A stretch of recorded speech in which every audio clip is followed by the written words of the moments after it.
everybody, and welcome to this week's Burble of Only Murders in the Building, Season 2, Episode 6, called Performance Review. We see that Jan is in denial about her breakup with Charles, and there is a little bit of a Stockholm syndrome thing going on there. And Oliver and Mabel find out that Charles is jail dating Jan. We also meet someone from Mabel's past named Jimmy Russo, who seems to have some pretty juicy details to give to Cinda Canning, but turns out that he's a total creep. Charles is back on the sets of Brazos. Oliver takes a DNA test to see if Will is really his son or Teddy's. Detective Williams runs prints on the bloody fingerprints found on the matchbox, which is the evidence that Mabel found, even though she's out on maternity leave. Alice does some messed up things, and then Mabel comes face to face with someone who possibly may be the killer. So let me first start off by saying if Amit B was a person, I would marry it. Like, I'm obsessed with it. Like, I know honeymoon might be a little difficult, but I don't care. I would totally marry Amit B. But those are my thoughts. Rena, what do you think? I keep loving every episode more and more, and just when I think they've reached the top of drama and intrigue, here comes episode 6, and there's just so much to talk about. Oh, yeah. So I don't feel too warm towards Detective Krebs. Like, there's something off about him. Like, I love the actor, like Michael Rappaport. He's amazing, but I'm starting to detest the character, which means that the acting is super. But Rena, what do you like? What do you feel about Detective Krebs? I agree with you. I think he was mean from the start, and he had this animosity towards them, and the other detectives not like that. So why would he act that way and be that way? It just seems like there's something going on with him. But so far nothing's been said or done by him to suggest anything. But you're right. He's an off character, and maybe we're gonna get the ins and outs of him later. Yeah, hopefully. I mean, I do want to see that actor. Like, I want to see more from that actor because I think he's a phenomenal actor. And that's what gives it that creepiness to the character. It's like, wait, is he really on Mabel, Oliver, and Charles's side? Is he like the villain? Is he really the killer? Like, yeah, I want to see more from him. Yeah, he really plays his part very well. I think all of them do. So whoever is doing the casting on this is doing a great job. Um, 100%. you really think of him in that character. But okay, talking about off characters, what did you think of Alice?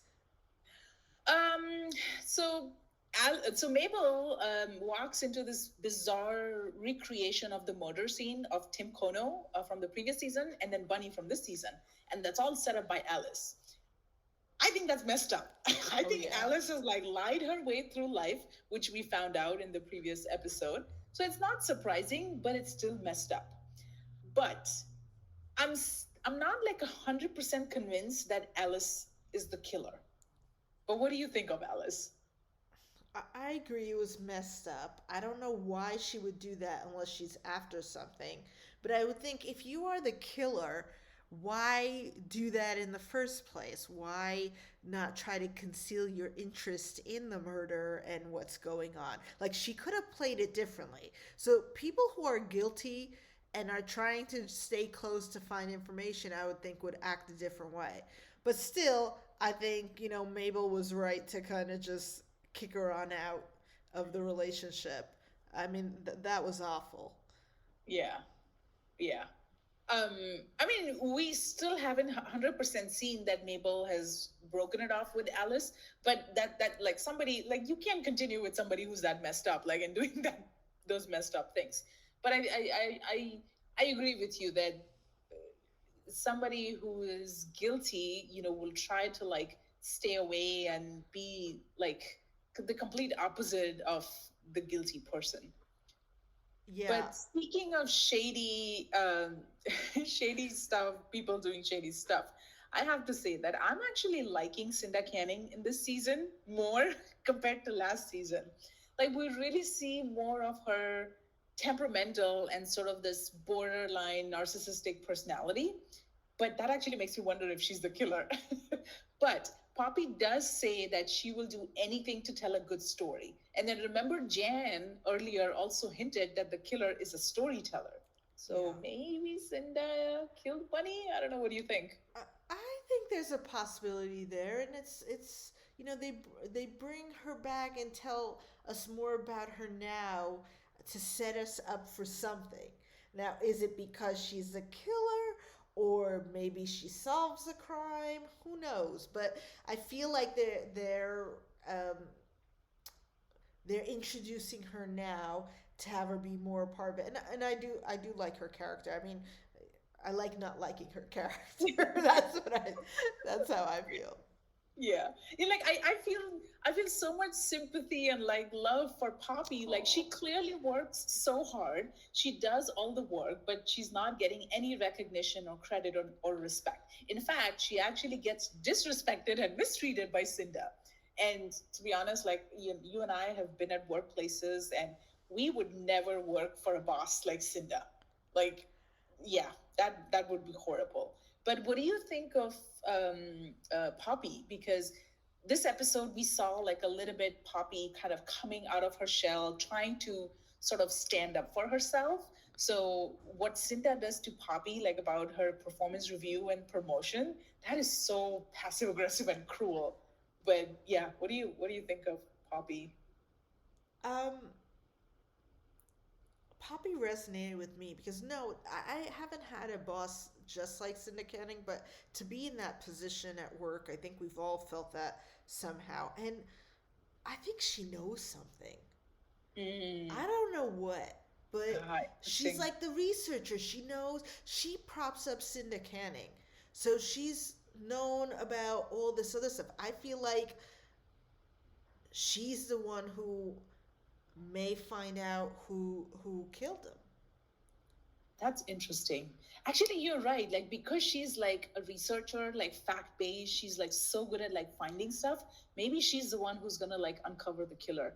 That'd be so dope. I mean, she is the podcaster behind Cinda. I mean, she's the woman behind the woman. So, I do think she probably would know more or could find out more than Cinda. Cinda's just like a prop, I think, of saying what Poppy, finds out and writes. So, Yeah, I think we're gonna be seeing more of both of them going forward, and I'm glad. I hope so. I hope so. For some weird reason, it actually reminds me about Steve Jobs and Steve Wozniak. Steve Jobs is Cinda Canning, and Wozniak is like Poppy. It's like doing the real work. I don't know. It's messed up, but that's what it reminded me of. Funny.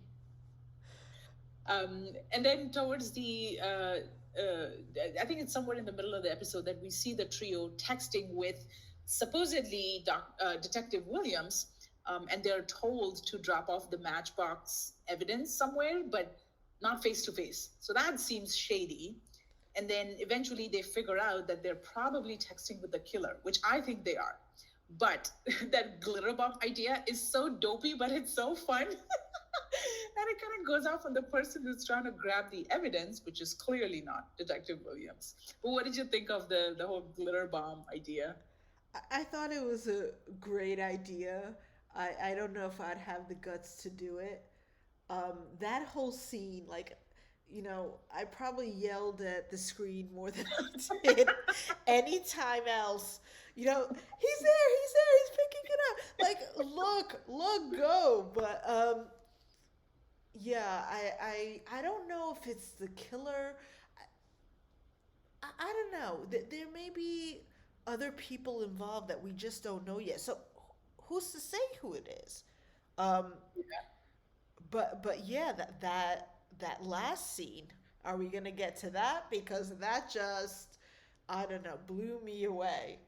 Yeah, before we get to that, just one comment on that is like, I actually missed it the first time, so I had to like rewind like a few seconds and go back because at the time when the person is picking up the evidence from the trash can and the glitter bomb goes off, Charles is actually telling them about how he's jail dating Jan and Yeah. doing that was so much such a, like a juicier conversation. So the first time the glitter bomb went off, that scene I missed it the first time, so I had to go back and kind of watch it. But yeah, let's talk about towards the end of the episode. So we kind of see Mabel come face to face with the glitter guy or girl, whoever was trying to grab the evidence. And then there's a video hinting that she stabbed the person.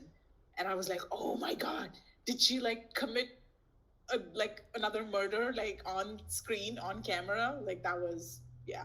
Okay, but this is what I didn't understand of it. Did he attack her, or did she attack him after seeing, like, I assume it's him, like the glitter on him? So I missed that part. Like, who they saw each other, and I've rewatched it. They saw each other, but do they just attack each other? Does he start? Does she start? So, by now, like the way the editors of the show are, I'm pretty sure that we're going to see more in the next episode. Oh, I can't To be wait. honest, I don't think the video fully shows what happened. It only shows her sort of getting some blood on and running away from the train, like leaving the train and kind of getting on the subway. So I watched that scene like twice, and I didn't see who attacked who first. Um, but yeah, I'm betting that we're gonna see more in the next episode. I know, but like, what a place to leave it off. What happens? Is she gonna go to jail? I don't know. It was a very heavy and interesting scene, and of course, leaving us with waiting for the next episode. I hope Mabel's okay. I hope so too. All right. Well, what did you think? Let us know in the comments below. Oh, crap. Sorry. I'll revise that. What did you think? Let us know in the comments below. Until the next episode, thanks for listening.